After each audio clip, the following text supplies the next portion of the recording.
Pourquoi le continent africain est un continent négligé? À cause de notre couleur de peau, notre histoire, notre manque de sérieux, notre manque d'autorité, notre manque de stratégie, ou simplement parce que, pour certains, nous sommes le continent de divertissement. Récemment, au Gabon, il y a une histoire qui fait feu concernant la contrefaçon d'huile provenant d'Inde destinée spécifiquement au marché africain. Écoutons cette vidéo. Faire une précision de taille. Vous avez remarqué dans les images qu'il y a l'huile Viking qui est présentée. Cette huile est fabriquée en Inde.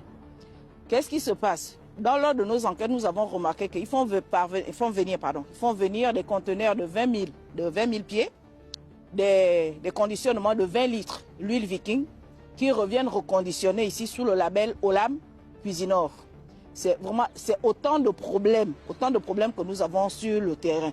Attention, attention, l'huile Viking vient de l'Inde.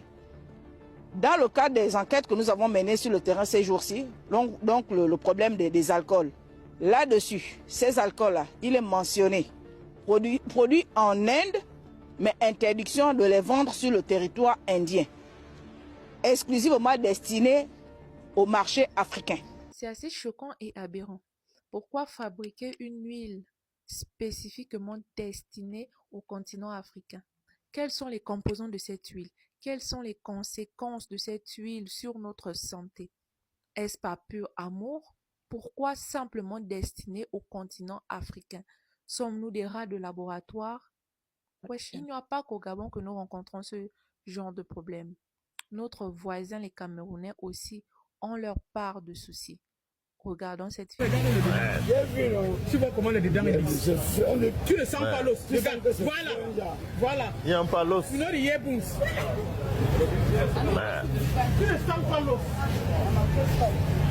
Ça c'est les trucs chinois, non? Oui. Les meilleurs capes sont chinois, non? Ce sont des poissons ou des composants chimiques. Comment conservent-ils leurs poissons? Selon certaines sources, les poissons que nous recevons en Afrique ont été tués parfois des années avant de les recevoir. Quelles sont les conditions d'élevage de ces poissons? Nous ne savons pas. Sont-ils encore 100% naturels? Nous ne savons pas. Je ne sais pas si vous avez aussi remarqué que les poulets qu'on mangeait avant et ce qu'on mange aujourd'hui sont totalement différents. Ce qui m'intrigue, c'est la taille des cuisses de poulet. Nous voyons des poules partout et on se demande réellement si les cuisses de poulet que nous recevons sont encore naturelles. Parce qu'aujourd'hui, la nourriture n'a plus de test, n'a plus de goût. Le poisson blanc, le poulet blanc sans goût et des tailles immenses.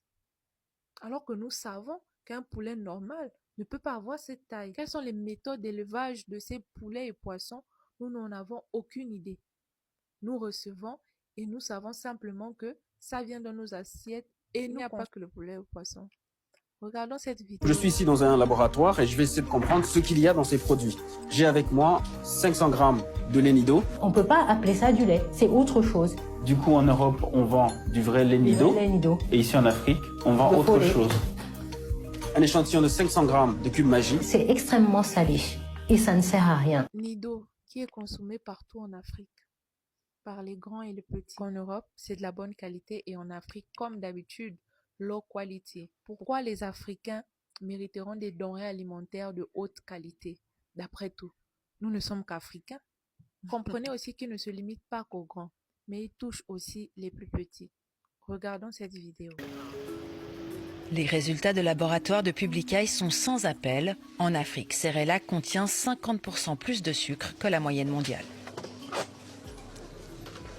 Au Sénégal, comme dans la plupart des pays africains, le taux de sucre ajouté n'est pas mentionné sur le paquet.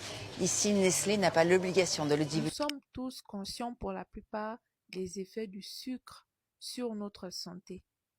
Imaginez ces effets sur les plus petits. Le monde se retrouvera avec des enfants qui ont des graves problèmes de santé, simplement parce que depuis leur tendre enfance, ils ont consommé plus de sucre qu'il n'en faut. Il y a quelque chose de drôle qu'elle dit. Nestlé ne se sont pas obligés de préciser le taux de sucre ajouté sur les boîtes envoyées en Afrique. Pourquoi? Simplement parce que Nestlé n'a pas peur des autorités africaines ou certainement parce qu'ils se disent qu'en Afrique, nous sommes illettrés, nous ne savons pas lire et nous ne faisons pas attention à ce que nous consommons. Donc, pourquoi mettre le taux de sucre ajouté? Cela est un manque de respect envers la communauté noire, envers nous, Africains. Il est difficile de penser qu'avec toutes ces preuves-là, les produits qui viennent de l'extérieur sont pour notre bien. Ça nous rapproche plus du machiavélisme, du complot, de la destruction que des preuves d'amour. Africains, Africaines, l'heure n'est plus aux plaintes. Ils fabriquent des produits certainement pour nous détruire ou pour notre bien, nous ne savons pas. Mais ce que nous savons, c'est qu'ensemble, nous pouvons faire quelque chose d'extraordinaire. Unissons-nous, travaillons, consommez local. Si vous n'avez pas ça dans votre pays, prenez dans le pays voisin. Il est mieux de consommer africain que d'accepter les produits qui viennent de l'extérieur. Car nous avons vu dans ces vidéos que certains de ces produits ne sont pas très healthy. Et là, ce ne sont que les produits que nous connaissons. Il y a certains produits qui nous tuent peut-être à petit feu. Dans 10-15 ans, nous allons nous retrouver avec des maladies incurables, des cancers, et j'en passe. Africains et Africaines, s'il vous plaît, performez dans ce que vous faites. Si vous faites de l'agriculture, soyez bon. Si vous faites de l'infographie, soyez bon. Les finances, peu importe ce que vous faites, même la couture, soyez bon dans ce que vous faites. Car c'est à travers vous, à travers vos efforts, que nous allons nous relever un jour. Les agriculteurs et les agronomes, merci pour votre travail. Continuez encore à produire pour le continent africain. Courage et force à toutes ces personnes-là qui se battent honnêtement pour le continent africain, se battent pour développer l'Afrique, pour changer l'image que ces autres continents-là ont de nous. Parce qu'en Afrique, ce n'est pas simplement le divertissement, ce n'est pas simplement la danse, nager dans la boue, se ridiculiser, mais en Afrique aussi, c'est le travail, c'est la science. Les États africains doivent aussi faire leur travail. Les institutions chargées de vérifier la qualité de tout ce qui rentre dans notre continent soient effectives. Car si chacun fait son travail, l'État surveille ce qui rentre et nous produisons à l'intérieur, je crois que l'Afrique deviendra un continent d'excellence. D'entreprises extérieures viennent s'installer en Afrique.